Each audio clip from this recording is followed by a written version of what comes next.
When you see today's project, you might think that I'm trying to pick a fight. Look at the grain in this wood. There's knots, cracks, converging grain from different directions. And when I cut it open to see where I'll place the bowl of my spoon, we can see at least 3 knots and grain coming from at least 3 different directions.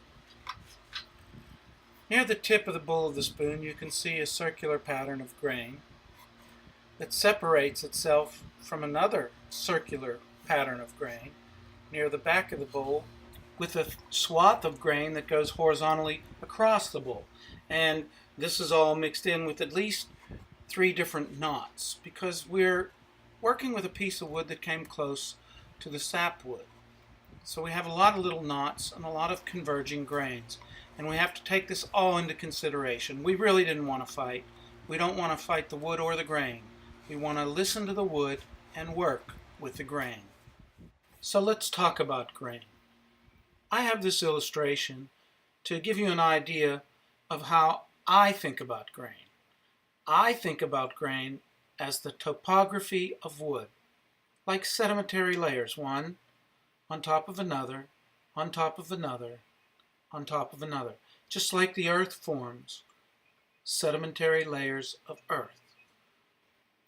And we want to consider this topography, this grain, especially when we're carving or planing the wood. We want to work with the grain and go downhill, if you would, not uphill where our blade might dig in and split the 2 layers.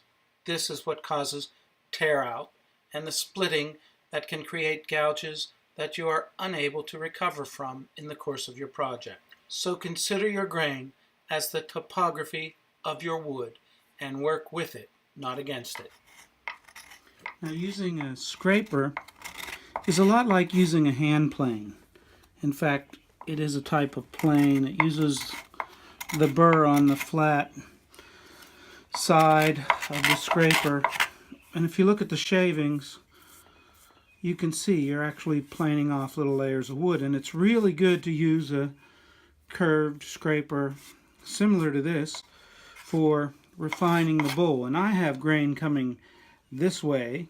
I have a pretty good knot there. Grain coming this way, grain coming this way, over here this way, and completely different down here. And it's very difficult because you have to work this just like a plane with the grain. So you have to come at it from many different directions. But this will save you so much time in refining the bowl. And the scraper is also an excellent tool for helping you to develop the symmetry of your bowl, if that's what you're looking for.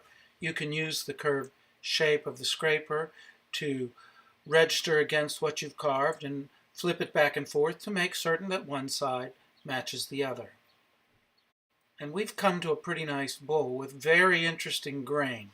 So even though we chose difficult grain patterns to work with, we were rewarded with all this natural beauty. Because it's converging from so many different places, going this way, circular at the bottom, there's knot there, grain coming this way. But you have to listen to the wood, and you carve with the grain. And I was able to work it out. So this is our spoon, and I'm going to do the rest of the carving with abrasive sheets, sandpaper. I'll begin around 100 grit, and from here I'll go all the way to 600, maybe even 1200 grit, because this is black walnut. There's some sapwood in this, but it's walnut, and it'll sand up very smooth, and once it's oiled, it'll feel like glass. That's the beauty of making a spoon out of walnut. If you don't think that sandpaper is a formidable tool when carving spoons, just watch how much material is coming off. This is 100 grit abrasive. If you can see it in the sunlight, all those little chunks of wood. I use 100 grit, 80 grit, 150, 220 grit to refine the shapes. When I'm carving a spoon, I consider it my third carving tool. Okay, I call these grain carved spoons because I follow the grain and listen to the grain when I'm carving a spoon. And it dictates to me the direction I'm going to follow in the basic shape of my spoon, right down to where I'll end the handle and whether it will be blunt or pointy. So let's oil this baby up and see how beautiful it can be. We have so much going on with the grain, and this black walnut always looks beautiful. Look how nice the grain plays in this spoon. It's beautiful. It's got a beautiful shape. It's gorgeous. Every time I carve a spoon, I learn something, and I hope you have too. Please consider subscribing.